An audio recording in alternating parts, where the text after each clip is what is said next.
Yeah, taking out a member of the bureaucracy, but that's just one member, James. I mean, is sacking him the solution? Doesn't it require a more fundamental change Well, than this is that? a particular sort of specialized area where if you put in your own guy who will actually try to get inflation under control and won't print money, the bureaucracy can't undermine that very easily. So I think he's picked a good target.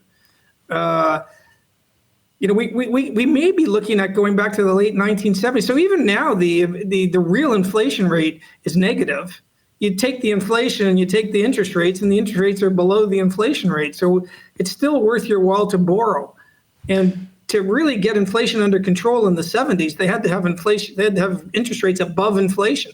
Well, that's going to be interest rates at what, 7, 8, 9%. It's going to be very painful if we have to do that. Yeah, that's going to cause carnage in the suburbs, that's for sure. Now let's quickly talk about carnage. Let's talk about Ron DeSantis. I'm sure you're going to love this story. The very popular governor of Florida. Great.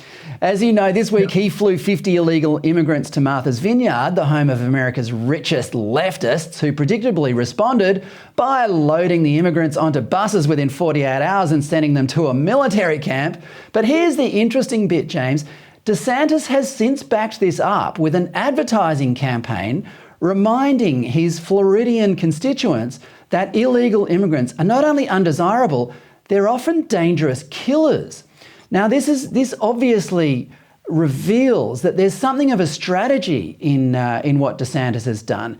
It's a really good example of a well thought out strategy. What do you think of what DeSantis has done? And don't you wish someone in Australia would be as clever as that? Well, look, Fred, I know people don't like to hear this, but this all can be traced back to Trump. Whatever you think of Trump, he fought back.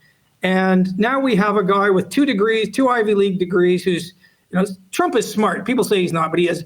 But DeSantis is also articulate. And, you know, he stood up during the pandemic against the sort of doctorly cast and did a great job. And now he's, you know, people don't realize there's over 2 million illegal immigrants that have crossed the border every year under Biden. They're not even trying to have a border.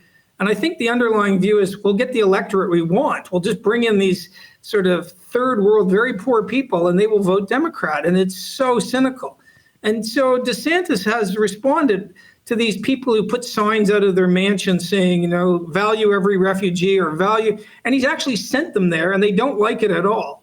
And so they, as you said, they've bussed them away. And then, you know, the response was so negative that it turns out the polls are turning, you know, the polls favor DeSantis. And so he has then, they rounded up some of these 50 to sue DeSantis. And then DeSantis just today released their signed approval slips that they signed before they got on the bus. So that's not going anywhere. He seems to be one step ahead of the Democrats. He's a very clever guy. Now, I don't think he can, you know, I would like him to run, but I don't think he'll win the nomination. I think Trump will win the nomination because people are on the Republican side are so angry at the Democrats and their obvious sort of hit job on Trump with the raid on his house that I just think that Trump's going to win the nomination.